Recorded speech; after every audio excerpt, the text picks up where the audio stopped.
Hello everyone. So we are solving the back exercise of the chapter coordination compounds and today we will discuss question number 3.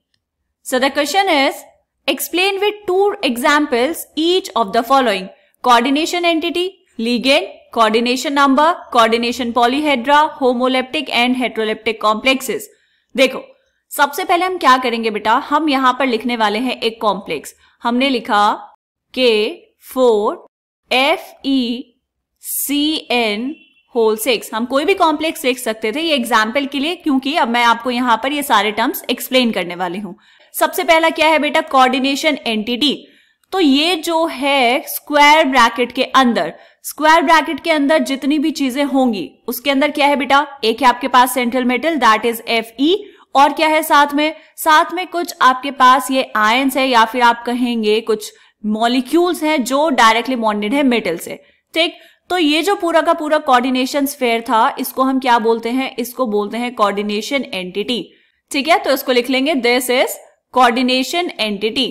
तो coordination entity में क्या होगा बेटा, एक central metal atom होगा या फिर सेंट्रल मेटल आयन होगा जो एक फिक्स नंबर ऑफ आयन या फिर मॉलिक्यूल्स के साथ डायरेक्टली बॉन्डेड होगा. राइट, ओके, तो ये है कोऑर्डिनेशन एंटिटी. और ये जो स्क्वायर ब्रैकेट है जिनके अंदर ये बंद है उसको हम क्या बोलते हैं, कोऑर्डिनेशन स्फीयर भी बोलते हैं. तो पहली चीज समझ आई. ओके, उसके बाद सेकंड क्या है बेटा, लिगेंड्स. लिगेंड्स क्या होते हैं, लिगेंड्स वो आयंस या फिर मॉलिक्यूल्स हैं जो सेंट्रल एटम के साथ बॉन्डेड हैं कोऑर्डिनेशन एंटिटी के अंदर. मतलब अगर हम इस कॉम्प्लेक्स की बात करें तो यहां पर ये है आपके पास CN के 6 मॉलिक्यूल्स, या फिर हम कहेंगे ये क्या होता है बेटा, ये होगा CN-. तो जो CN- है यहां पर ये क्या है, दीज आर द लिगेंड्स. ऐसा क्यों, क्योंकि ये वो आयंस हैं जो डायरेक्टली बॉन्डेड है किसके साथ, मेटल एटम के साथ. बात समझ आई. तो ये क्या हुए यहां पर, ligands. These are the ligands. Okay, next point क्या है, नेक्स्ट इज कोऑर्डिनेशन नंबर. अब कोऑर्डिनेशन नंबर क्या होता है बेटा, देखो कोऑर्डिनेशन नंबर हम निकालते हैं मेटल आयन के लिए कॉम्प्लेक्स में, और वो डिफाइन कैसे किया गया है कि जितने लिगेंड डोनर एटम्स होंगे जो मेटल से डायरेक्टली बॉन्डेड होंगे उनको हम क्या बोलेंगे, कोऑर्डिनेशन नंबर. मतलब जैसे यहां पर है Fe, तो Fe जुड़ा है 6 CN- लिगेंड से, और CN- का मतलब है कि ये एक ही जगह से क्या कर रहा होगा, मेटल को इलेक्ट्रॉन पेयर डोनेट कर रहा होगा. एक ही डोनर एटम है CN- में जहां से मेटल बॉन्ड बना सकता है. तो इसीलिए इसका कोऑर्डिनेशन नंबर क्या हुआ, इस कॉम्प्लेक्स के लिए कोऑर्डिनेशन नंबर हो जाएगा ये, दिस इज कोऑर्डिनेशन नंबर. अब बच्चों को बहुत ज्यादा कंफ्यूजन क्या रहता है, वो क्या करते हैं, हमेशा जो भी यहां पर लिखा होगा उसको लिख देंगे कोऑर्डिनेशन नंबर. ऐसा नहीं होता बेटा. अभी हम आगे जब क्वेश्चन करेंगे तो वहां पर देखेंगे यूनिडेंटेट और बायडेंटेट लिगेंड्स, ट्राइडेंटेट लिगेंड्स. उनमें क्या होता है, अभी यूनिडेंटेट लिगेंड्स का मतलब हुआ कि एक ही डोनर साइट है जहां से मेटल बॉन्ड बना रहा है. बायडेंटेट का मतलब है एक ही लिगेंड में 2 डोनर एटम्स प्रेजेंट हैं और वो 2 जगह से मेटल के साथ बॉन्ड बना सकते हैं. तो उसके लिए कोऑर्डिनेशन नंबर किसी और तरीके से देखना पड़ेगा. राइट, तो अभी इस कॉम्प्लेक्स के लिए यहां पर ये जो 6 है ये क्या है, कोऑर्डिनेशन नंबर. समझ आया. फिर नेक्स्ट क्या है बेटा, कोऑर्डिनेशन पॉलीहेड्रा. कोऑर्डिनेशन पॉलीहेड्रा का मतलब क्या है कि ये जो है आपके पास मेटल एटम Fe के पास जो लिगेंड्स हैं, 6 लिगेंड्स हैं, उन 6 लिगेंड्स का एक स्पेसिफिक अरेंजमेंट होगा स्पेस में, उसको हम क्या बोलते हैं, कोऑर्डिनेशन पॉलीहेड्रा बोलते हैं. वो किस पे डिपेंड करता है, वो डिपेंड करता है कोऑर्डिनेशन नंबर पे. ठीक है, जैसे कोऑर्डिनेशन होगा वैसा ही स्पेस में अरेंजमेंट होगा लिगेंड्स का. समझ आ गई बेटा बात. उसके बाद होमोलेप्टिक एंड हेटेरोलेप्टिक कॉम्प्लेक्सेस हम अभी आगे चेक करेंगे. यहां पर एक और चीज एडिशनली मैं बता देती हूं बेटा, ये जो है K4 या फिर हम कहेंगे ये जो है पोटेशियम, ये पोटेशियम क्या है, ये है counter ion. This is counter ion. ये क्या करता है, ये बैलेंस करता है चार्ज को. कौन सा चार्ज, जो आता है कोऑर्डिनेशन स्फीयर के ऊपर. ठीक, चलो अब हम 1 बाय 1 करके इनको डिस्कस करेंगे. फर्स्ट पॉइंट क्या है बेटा, first one is coordination entity. So it constitutes a central metal atom or ion bonded to a fixed number of molecules or ions which are ligands. Example देने हैं आपको दो यहां पर. तो एग्जाम्पल के लिए हमने लिखा है COCl3NH3 whole thrice. Coordination sphere के अंदर है ये, तो this is a coordination entity. फिर है NiCO whole 4, this is also coordination entity. And FeCN whole 6 4-, this is also coordination entity. तो कोऑर्डिनेशन एंटिटी के ऊपर जो चार्ज है वो नेगेटिव भी हो सकता है, वो पॉजिटिव भी हो सकता है, और कोऑर्डिनेशन एंटिटी न्यूट्रल भी हो सकती है. समझ आया बेटा. Next one is ligands. अब लिगेंड्स क्या होंगे? The ions or molecules bound to the central atom or ion in the coordination entity. ऐसे आयन्स या मॉलिक्यूल्स जो डायरेक्टली बॉन्डेड होते हैं सेंट्रल एटम से, उनको हम बोलते हैं लिगेंड्स। यहां पर एग्जाम्पल के लिए देखो बेटा, हमने लिया है NH3, ये है Cl- और ये है H2O। लिगेंड्स का काम क्या होता है? लिगेंड्स का काम होता है बेटा इलेक्ट्रॉन्स को डोनेट करना। किसको डोनेट करेंगे? इलेक्ट्रॉन्स को डोनेट करेंगे मेटल एटम को, राइट? ये काम करते हैं एज अ लोएस्ट बेस। तो NH3 जो है वो अपना lone pair of electron donate कर सकता है। इसका नाम क्या होता है? इसका नाम होता है अमीन। Cl- को हम कैसे लिखते हैं बेटा? इसमें लास्ट में हम लगा देते हैं O, तो ये क्लोराइड होता है, तो ये हो जाएगा क्लोराइडो। और H2O, इसमें क्या है? ऑक्सीजन के पास है लोन पेयर ऑफ इलेक्ट्रॉन्स, तो यही है इसकी डोनर साइड, और इसको हम लिखते हैं एक्वा।